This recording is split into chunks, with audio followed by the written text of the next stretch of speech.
Good morning. Welcome to Inquisition Update. My name's Tom Fress, and I'll be your host for the next hour. You're listening to FirstAmendmentRadio.com. Thanks for tuning in, everybody. And we're going to continue our inside look at the Roman Catholic Church, world politics, and the extraordinary relationship between the United States and the Holy See. What role does the United States play in world history? Well, the Bible tells us. It's the second beast of Revelation chapter 13, and it serves the first beast, and it causes the whole world to worship the first beast. Who was the first beast? The papacy, the Roman Catholic Church. This book is written by a former U.S. ambassador to the Holy See. His name was Francis Rooney. The title of his book again, is The Global Vatican. You wonder who's going to be the head of this global religion? Why, the Global Vatican. And that's what's revealed in this book. If anyone is in doubt as to who the Antichrist is, there should be no doubt after reading and understanding this book. And I'll do my best to read it and to explain it and to fill in the blanks. There are many blanks in this book. And you'll notice from what is missing from this book that the author is doing his best to cover the history of the papacy, to cloak the history of the papacy. And he's a devout Roman Catholic. In his heart of hearts, he believes, obviously, that the Pope is the vicar of Christ. That for there to be a kingdom of Christ on this earth, it must have a Pope, and he must rule over the kings of the earth. He must rule over heaven and hell and the earth. After all, he does wear the tiara, the triple crown, doesn't he? He calls himself the vicar of Christ, the replacement of the Son of God, which is the very definition of Antichrist. I have it in my heart to pray for this man, Francis Rooney. He's done his homework. If he would just read his Bible, he would see that the man that he served is the biblical, historical, and prophetic Antichrist of the Bible. And he would come out of that church, and he would join me in protest against the Antichrist. We concluded on the second from the last paragraph on page 8 yesterday. Excuse me, and we'll pick up where we left off. Still talking about the Revolutionary War and what role the Carols played, what role the Jesuits played, what role John Carroll, the Jesuit priest and the first bishop of the Roman Catholic Church in the colonial period, possibly the most celebrated Catholic in American history. The celebration of which was even the focus of Pope Benedict XVI's visit to the United States in May of 2008. Now, you probably didn't know this, but Pope Benedict XVI came to this country in May of 2008 to celebrate the 200th anniversary of the making of the first bishop to the Roman Catholic Church in America, John Carroll, the Jesuit priest.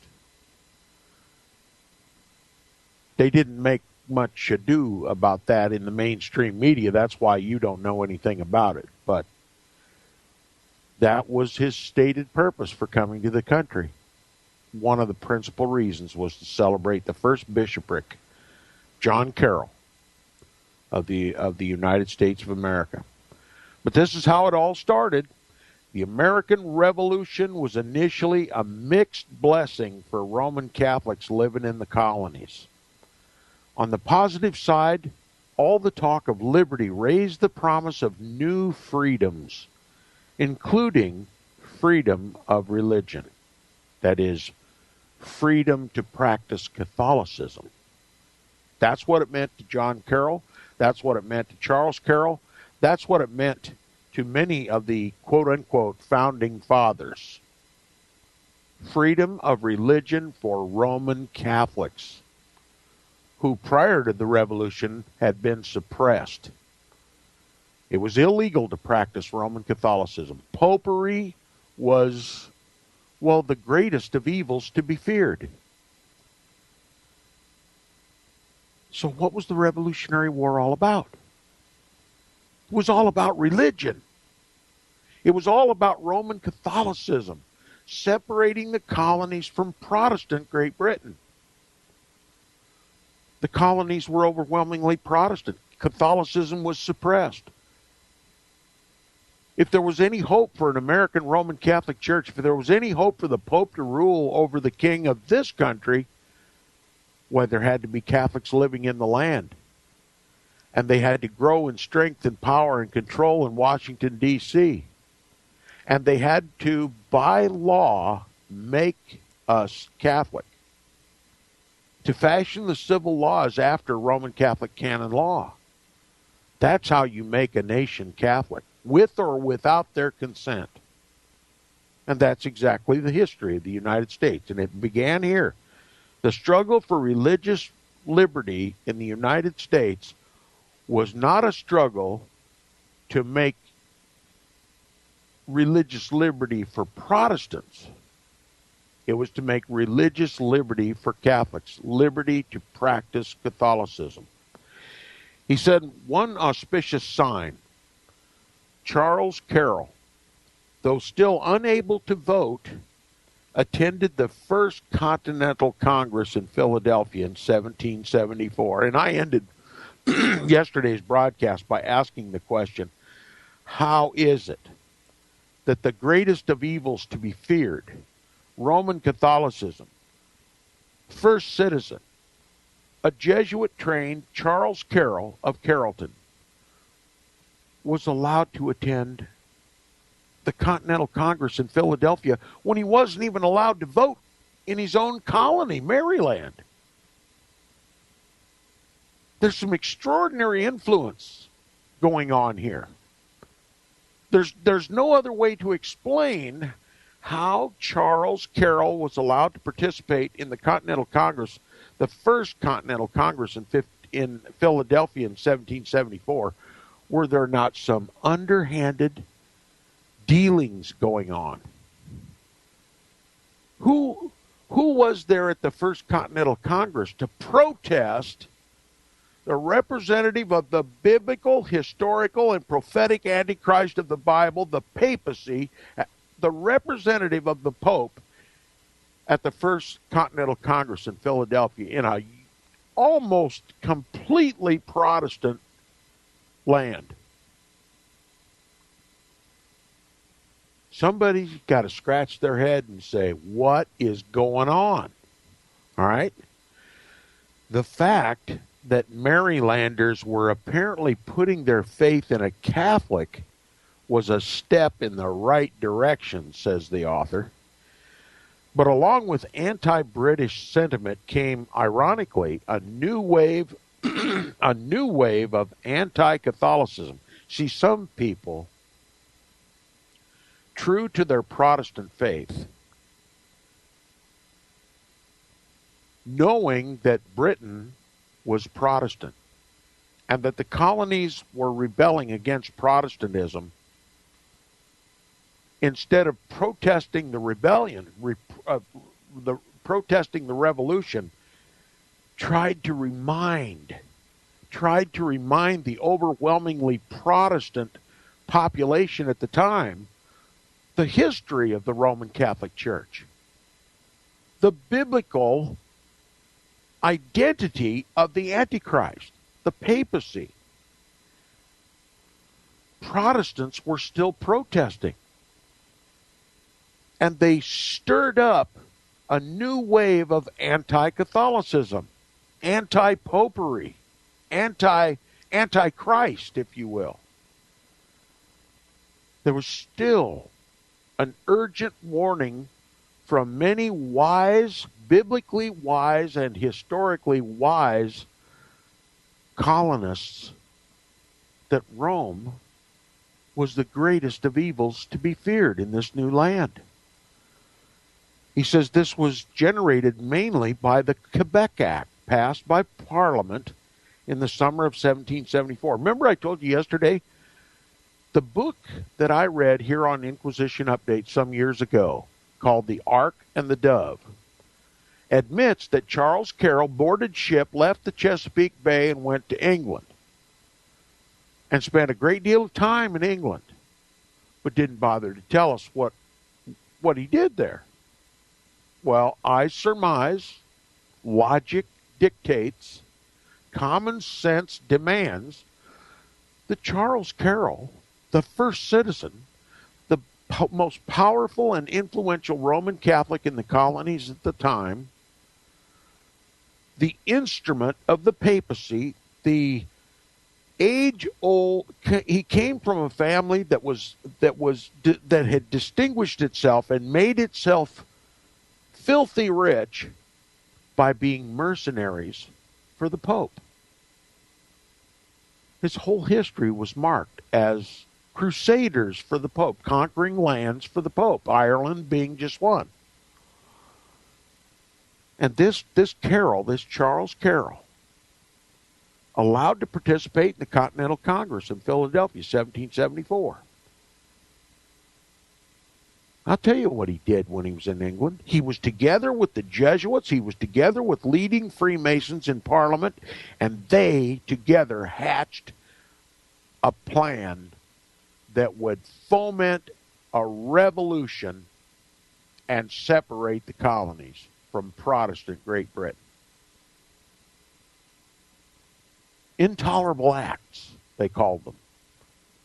Excessive taxes, taxation without representation.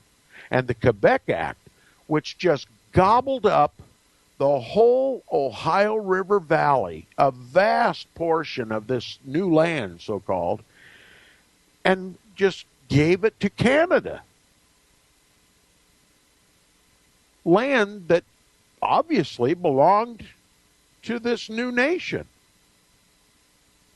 Now, look, if somebody was going to lop off 3 or 4 states in your area and give it to Canada, you'd begin to wonder what in the dickens is going on, right? Well, you might even be ready to, mount up and lock and load, right? Well, that's what it was intended to do.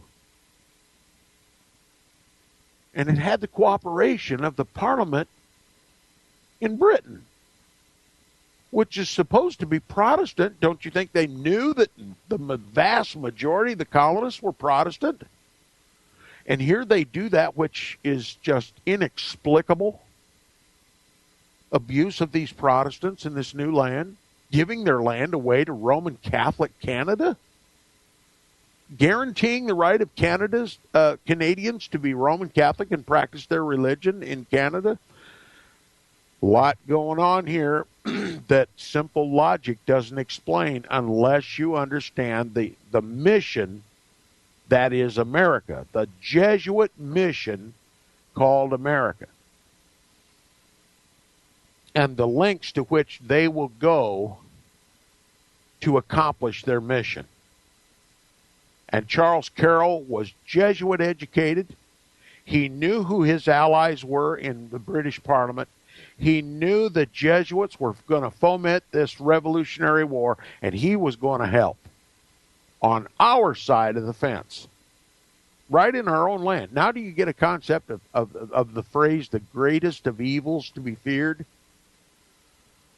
And yet Charles Carroll was a Roman Catholic and revered in this country. First citizen. Wealthy, powerful, influential, a member of the First Continental Congress in Philadelphia. Somebody needs to look into this. The intolerable acts that led to the revolution were hatched by Jesuits and Freemasons who were influential in the British Parliament. And it was all for the purpose to ensure that the colonies would separate from England and that Roman Catholicism would be free. Sounds like a Jesuit mission, doesn't it? It was very successful. It says this was generated mainly by the Quebec Act passed by Parliament in the summer of 1774.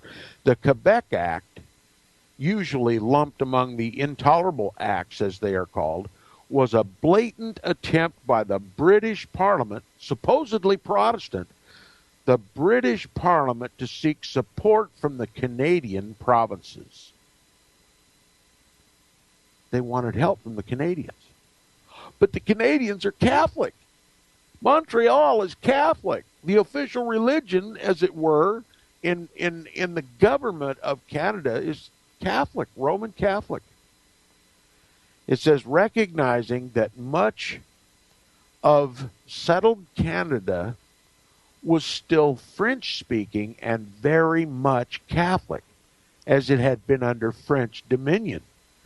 The British offered the Canadians the right and freedom to practice their faith, provided they profess allegiance to King George.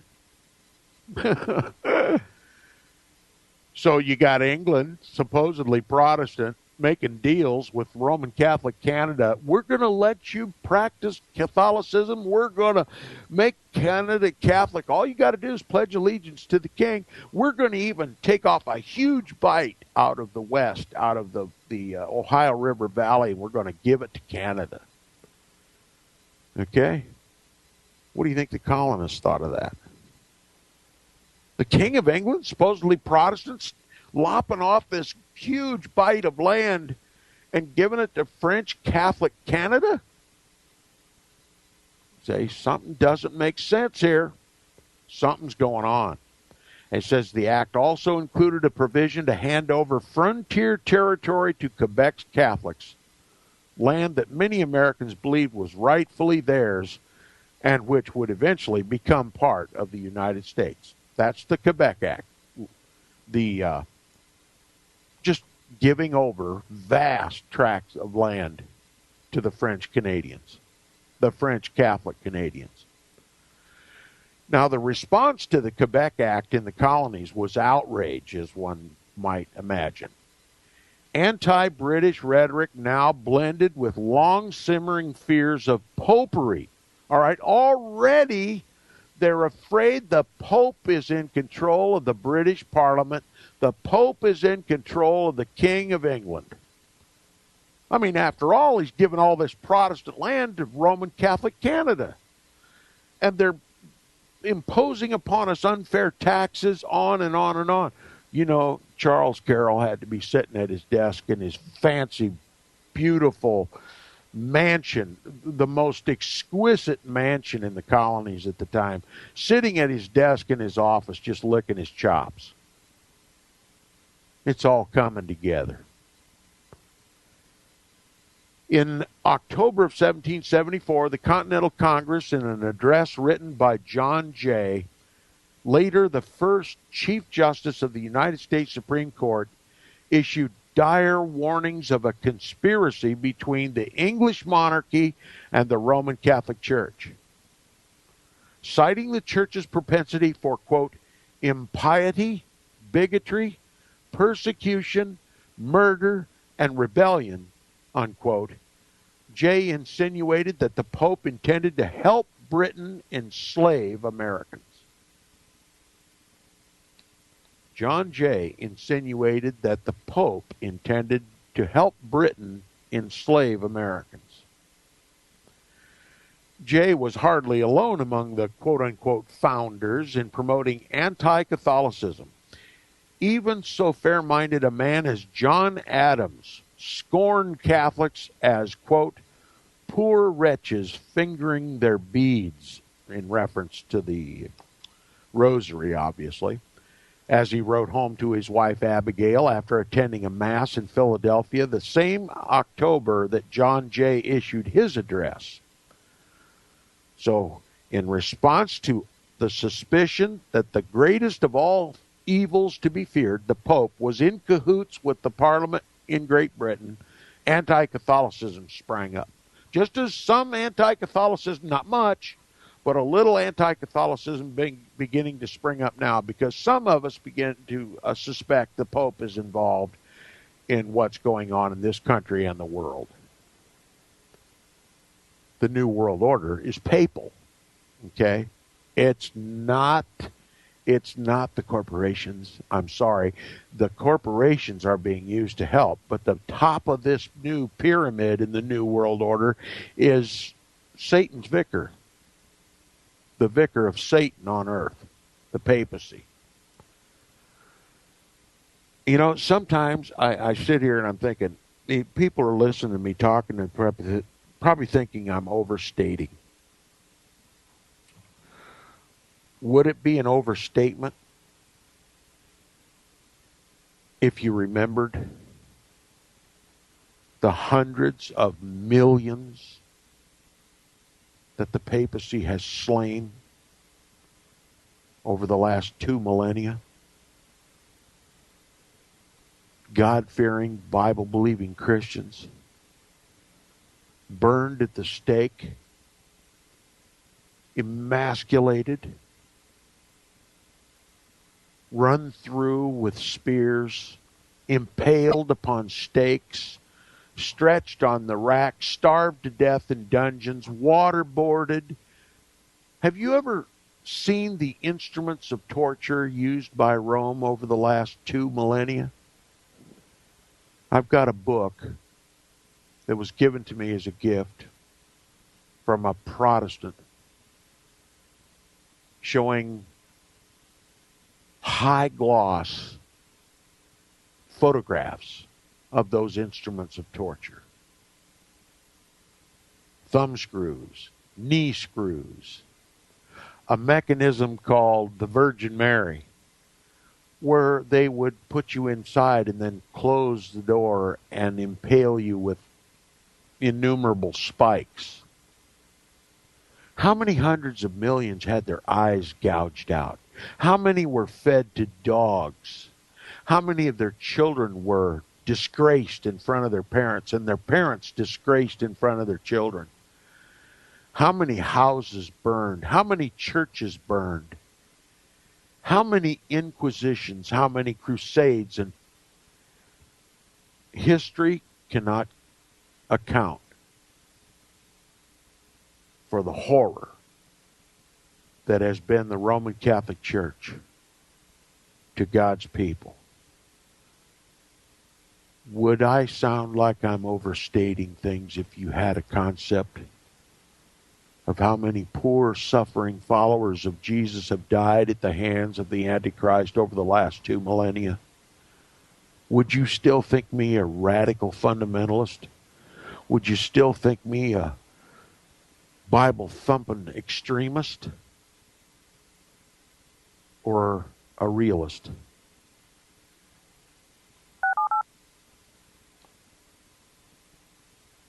The history of the Roman Catholic Church is dripping with the blood of the saints and the martyrs of Jesus. And we've forgotten them. And we forgot who slew them. And he did it in the name of God and thought he was doing God's service. And he's still doing it today. We'll be back right after these messages. Back to the second half hour of Inquisition Update. We'll continue where we left off before the break. John Jay was hardly alone among the founders in promoting anti-Catholicism. Even so fair-minded a man as John Adams scorned Catholics as, quote, poor wretches fingering their beads, unquote, as he wrote home to his wife Abigail after attending a mass in Philadelphia the same October that John Jay issued his address. In the immediate wake of the Quebec Act, Adams encouraged Protestant preachers to use their pulpits to inflame feeling against the Catholic Church. His Boston cousin, the rabble-rousing Sam Adams, went even further, denouncing popery as, quote, the greatest of evils to be feared, unquote. The title of this chapter, the first chapter in Francis Rooney's book, The Global Vatican. Sam Adams said it was the greatest of evils to be feared, Roman Catholicism, popery. But then, quite abruptly, the attitudes of Americans began to shift. One important indication of the new direction was an order issued by General George Washington to the Continental Army on November 5th, 1775, in anticipation of an annual holiday known as Pope's Day. Pope's Day. Have you ever heard of it? It was called Pope's Day in the colonies, but it was called Guy Fawkes Day in England. And it denounced the papacy and the Jesuits who plotted to blow up the British Parliament while it was in session. 36 kegs of dynamite found in the basement of the British Parliament in 1605, and the conspirators were tried. The Roman Catholic Church was found to be complicit. The Jesuits organized it, and it's part of history. The gunpowder plot of 1605. You think Rome would stop at anything in order to get control of Great Britain after attempting to blow up the entire... Have you ever seen that building? Huge. And they attempted to blow it up. 36 kegs of dynamite, gunpowder in the basement. And the providence of God ended the plot before it could be accomplished.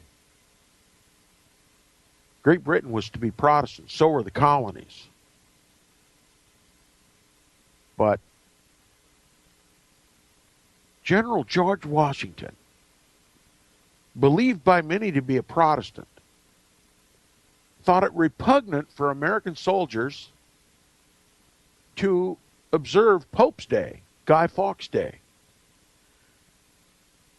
He said, marking a Catholic plot to blow up the House of Parliament in 1605, the holiday called Guy Fawkes Day in England, after its most infamous conspirator, was traditionally celebrated in America by burning the Pope in effigy. That's right, they would build this little Pope and burn him. Is that, I mean, it's just gross, but is it gross in light of what the Pope tried to do to the British Parliament? What the popes tried to do to Protestantism? All right, so it wouldn't be tolerated today. George Washington wouldn't tolerate it either. He said General Washington condemned, quote, that ridiculous and childish custom, unquote, as he put it, quote, so monstrous as not to be suffered or excused, unquote. Now, General George Washington has to lead a rebellion against Protestant Great Britain. And he's got to do it with the help and support of Charles Carroll, because Charles Carroll's going to finance the thing. Charles Carroll is going to finance the thing. And if he allows this Pope's Day to continue to be celebrated among the troops, Catholics aren't going to fight. And Charles Carroll just might withdraw his financial support for the revolution. Whose side is George Washington on? I'll let others argue the point, but General George Washington stopped this practice of celebrating Pope's Day or Guy Fawkes Day in England. You see, there were Protestants, Protestants, overwhelmingly Protestant soldiers in the military going to rebel against Protestant Great Britain, but they haven't forgotten. They haven't forgotten the role that the Pope played in trying to overthrow the British government. And to keep the memory alive, the threat, the greatest of evils to be feared in the colonies, the Pope, they celebrated Pope's Day, burnt the Pope in effigy. Remember the martyrs of Jesus. Remember the Protestants that died at the hands of the popes, even before Protestantism was cool. Remember the Waldenses. Remember the Albigenses. Remember all the saints for the last, at that time, 1,500 years. Don't ever forget. The Vatican, the papacy, claims to be the King of Kings and Lord of Lords, and wherever Protestantism exists, the papacy will try to destroy it, and no one is more handy at that mission than the Jesuits, who fomented the gunpowder plot to overthrow the British Parliament with 36 kegs of gunpowder in the basement. Don't ever forget. But Washington stopped the practice. After all, he had to lead this rebellion. He needed the support of the Catholic Church. He needed the support of Charles and John Carroll. Protestantism was eventually going to have to yield to Roman Catholicism. And it couldn't happen without George Washington. Washington was moved by his real sense of decency, says the author, but he was also being pragmatic. Just a year after the Quebec Act, the Patriots had come to realize that they needed the French Canadians on their side. Roman Catholic French Canada, right? Burning popes in effigy was not going to win friends in Roman Catholic Quebec. Regretting earlier outbursts, the Continental Congress decided to send a special committee of ambassadors on a diplomatic mission to Montreal to make amends and try to lead their northern neighbors to the colonial cause. They didn't want Canada to fight on the side of the British. They wanted French Catholic Canada to fight on the side of the colonies. Are you getting the picture? The Congress named, and I will add the words, French Freemason Benjamin Franklin to lead this committee, all right? If you believe what I say, that the Jesuits were in control of high-ranking Freemasons in the colonies, and that the Jesuits were using the Freemasons to help foment this discord between Protestant England and the colonies, Benjamin Franklin was number one. Okay? A diabolical man. If you've ever read any of the unauthorized history of Benjamin Franklin, you realize he served no God from heaven. Now, Franklin would be accompanied by two other delegates to Congress, the Marylanders, Samuel Chase and Charles Carroll. Give me a break, right? Though Franklin brought his prestige and fame to the mission, Charles Carroll, Jesuit-trained, devout Roman Catholic, warrior for the Pope, Charles Carroll was the indispensable man. Why was he indispensable? Because he's financing the whole war. With money from God only knows, the Jesuits, the Vatican. Now it says not only would he be religiously agreeable to the French Roman Catholic Canadians, but he also spoke fluent French.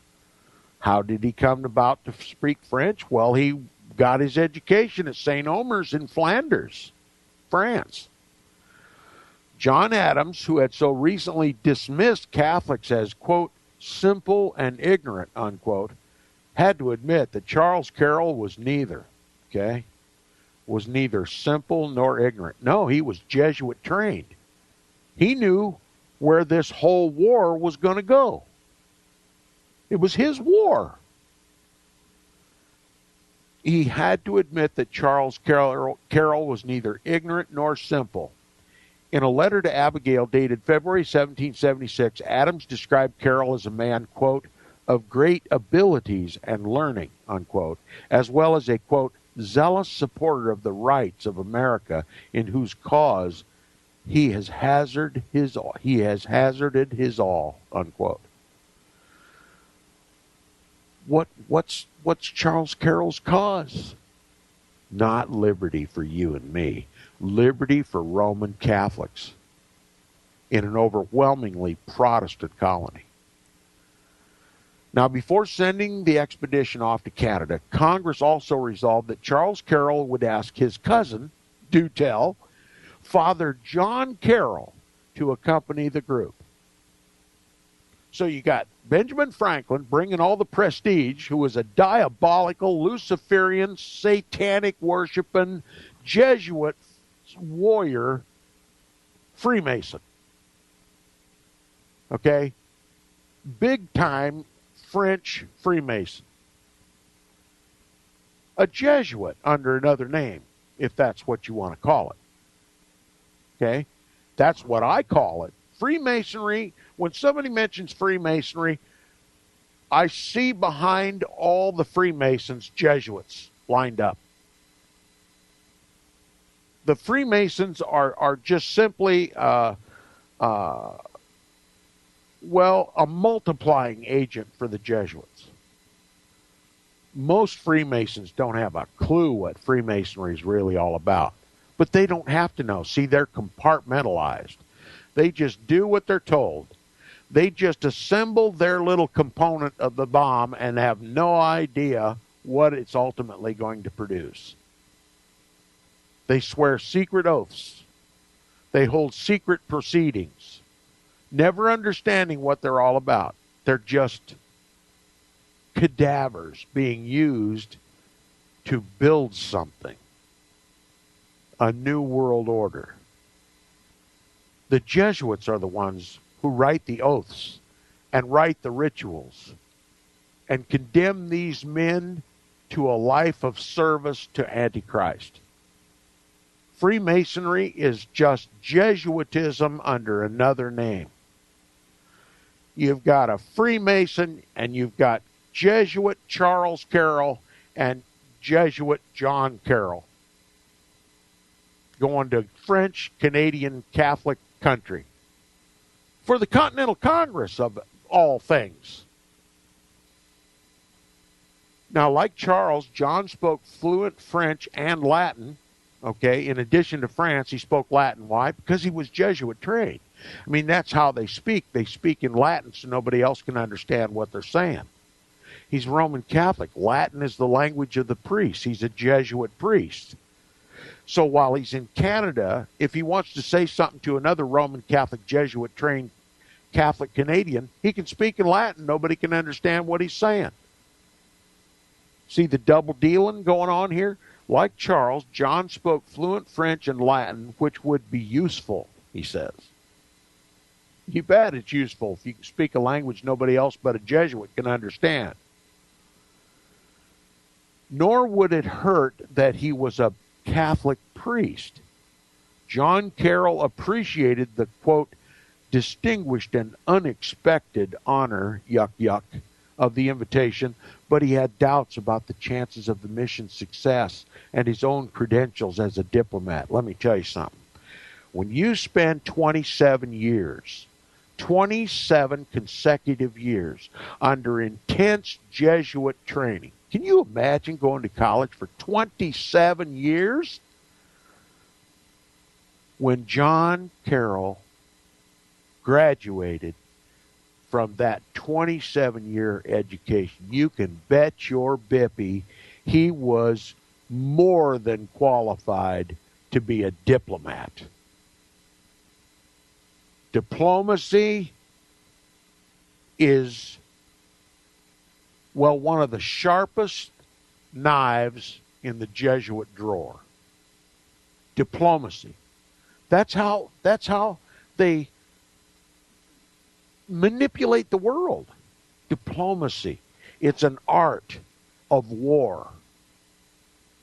I told you the Jesuits are the greatest practitioners of Sun Tzu's art of war of any other group in the world.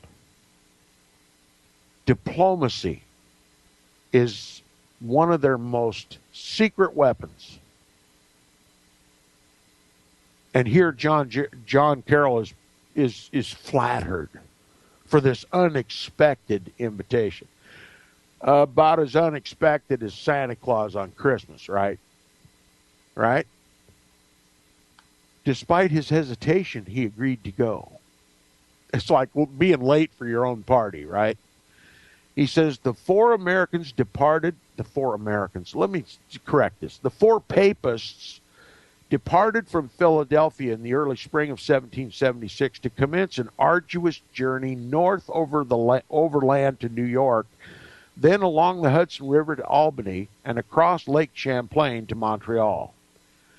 The orders they carried from Congress instructed them to promise the Canadians that if they cooperated, that is, if they helped the colonists fight to separate from Protestant Great Britain, the Americans would treat them as equals and leave Catholics alone to practice as they chose. Americans would treat them as equals and leave Catholics alone to practice as they chose. In other words, they promised to be equal with the Church of Antichrist. Is that what the overwhelmingly Protestant Continental Congress of 1776 interested in? Being equals with the Church of Antichrist? Is that what God wants of his people? For us to be equal with Antichrist? And to accept Roman Catholics as equal? You know, I once thought that ecumenism was a new word. It's not new at all. This is ecumenism right here in the First Continental Congress. The unity of all Christians to the Roman Catholic Church. We're all equals. Just as Christ is equal with Satan, right? Wrong. Wrong. Ecumenism is rebellion against Christ. I choose to separate the holy from the profane. I will not sit at table with one from the Church of Antichrist. I will not negotiate with Jesuits or popes. Touch not the unclean thing, and I will receive you, says Christ. You see what a critical error it is to recognize Roman Catholicism as just another part of Christianity? It's not Christian at all. You don't want to be equal with Satan or his vicar. Now, the Continental Congress, overwhelmingly Protestant, obviously, has just launched a Catholic mission to Canada. Where is the protest? John Carroll's concerns turned out to be warranted. The Canadians were in no mood to help the colonists who had so recently maligned them. The committee persevered in Canada for several months, but to no avail. When Benjamin Franklin's health turned poor, John Carroll, the Jesuit, accompanied him home to Philadelphia. Quote, I find I grow daily more feeble and think I could hardly have got so far but for Mr. Carroll's friendly assistance and tender care of me, unquote, Franklin wrote in a letter along the way home. Why do you suppose John Carroll took such wonderful care of Freemason Ben Franklin? They were spiritual brethren. That's why. They were on a mission. And one of the missioners fell ill, and John Carroll took care of him. It says by the end of the journey, the two men were close friends. I got news for you. They were closer than close friends before they ever met. They have the same father, Satan himself. Here was at least one fruit of an otherwise futile sojourn, a relationship that would have a crucial effect on Carroll's future life and the future of the American Catholic Church. There you go. You heard it from a Roman Catholic, not a Protestant. You heard it from a Roman Catholic himself. Francis Rooney, former ambassador to the Holy See. A relationship between John Carroll and Benjamin Franklin, a crucial relationship affecting Carroll's future life and the future of the American Roman Catholic Church. The mere fact that Charles and John Carroll had stuck out their necks for the American cause was evidence that their religion, whatever its perceived flaws, produced good and reliable patriots. Kind of changes your concept of the word patriotism, doesn't it? Are you a patriot to the United States? Are you so patriotic to the United States that you would unite with Jesuits and Roman Catholics to achieve a separation from Protestant Great Britain? Because that's what this is all about. You know something? I've come to realize one thing. I was born into a heavenly kingdom. I have a king. His name is Jesus, and he died for me. Shed his own blood for me. He was going to raise up a spiritual kingdom of kings and priests. We have a land. It's called the New Jerusalem and the new creation, a new heaven and a new earth. We're promised to be part of that. To as many as receive him gave he the power to become the sons of God. That's the kingdom I belong to. That's the kingdom that I'm patriotic to. Otherwise, patriotism has lost its meaning. I have no patriotism anymore for any earthly nation, because the prophet Daniel laid forth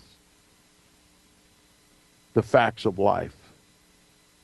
When Christ returns, there will not be one earthly kingdom left. They will all be destroyed. That means America too. Not one earthly kingdom has ever brought in Christ's righteousness. Not one nation in the history of the world can call itself godly. Not one government of men that ever existed or ever will exist, including the Pope's New World Order, and especially the Pope's New World Order, will ever bring in Christ's righteousness. Righteousness will never prevail absent the bodily presence of the King of Kings and the Lord of Lords, Jesus Christ himself. So my patriotism just flew right out the window for the United States. I want to be a citizen and a patriot of a kingdom that will last forever, in righteousness. And let God have his way with all the failures of the earth, and especially the Pope's New World Order. That's it for me this week. We'll continue where we left off next week on the broadcast. Please pray for me. Pray for Protestants everywhere, that God will wake up their minds and their hearts and their eyes to what this New World Order really is.